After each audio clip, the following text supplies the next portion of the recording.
From the engineering prowess of the Golden Gate Bridge to its earthquake-resistant skyscrapers, San Francisco has always been ahead of the curve, shaping the future at every turn. But driving around the city can sometimes feel like an ever-changing obstacle course, with its complex network of winding roads, unpredictable weather, and next to impossible parking. It's why Bay Area native James K. Alohi says he gave up on owning a car altogether. It's pretty inconvenient to own a car, and the parking situation throughout the city is not very good. How long does it take to find parking?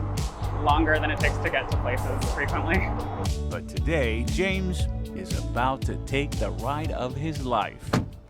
We're off. Oh my goodness. The wheel is moving. Other cars approaching. This is pretty trippy.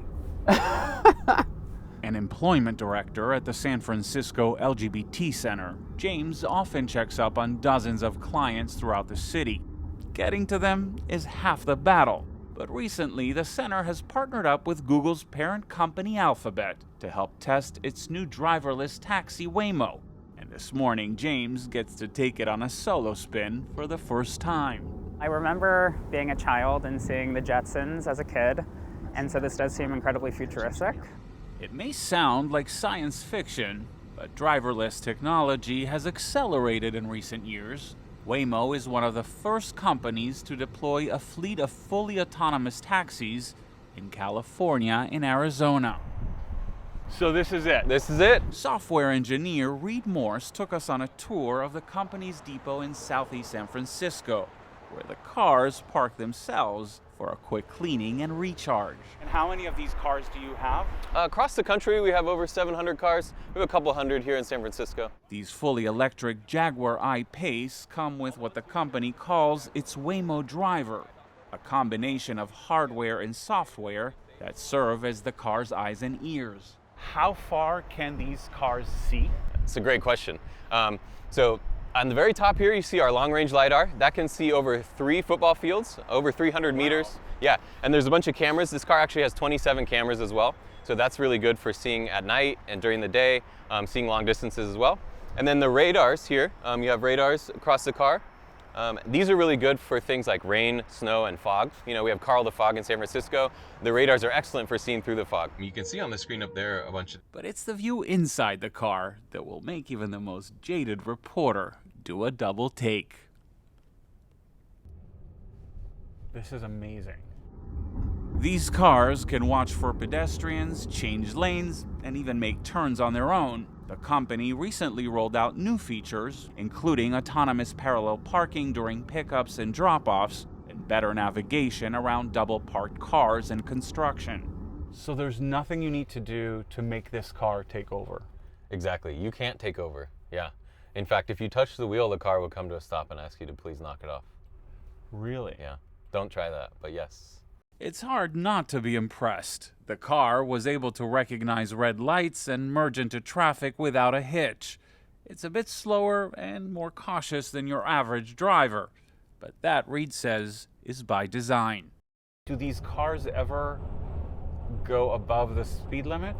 No. No. No. They're programmed not to speed. That's illegal. We don't like to speed. The road to self-driving has had more than a few speed bumps. Last year, Ford and Volkswagen pulled the plug on their autonomous joint venture after the cost of driverless technology ramped up. And then, of course, there's the question of safety. City transportation officials have raised concerns about whether these cars are ready for prime time after a Waymo taxi stopped in the middle of a busy intersection, bringing traffic to a halt. Another driverless car made by a competitor almost ran over a fire hose as firefighters were battling a 2-alarm blaze. What do you tell people who might be skittish about getting into a car that doesn't have that human element? Absolutely. I think it's totally understandable to be a little bit worried in the beginning. Once you're sitting in the car, you know, we have the screen that shows you everything the car is seeing. And we found that once people experience a ride in the car, they quickly gain confidence in it and understand that it's a safe and competent way to get around. Waymo says driverless cars are safe precisely because they don't have a human at the wheel.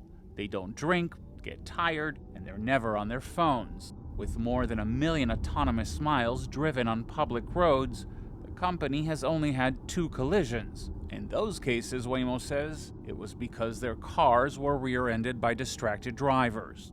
But perhaps the biggest advantage is for those who dread small talk. Some people don't get along with the driver, or sometimes drivers don't want to take you where you want to go, and we're building a car that won't do that. It'll go exactly where you want to go, and it won't ever argue with you about that, it won't ever kick you out of the car. Waymo is now expanding its service, testing its driverless cars in Los Angeles. The company is waiting on one final permit before going fully operational in San Francisco. For James, his first ride was a trip into the future, one he won't forget anytime soon. I am shocked by how comfortable this experience has been for me.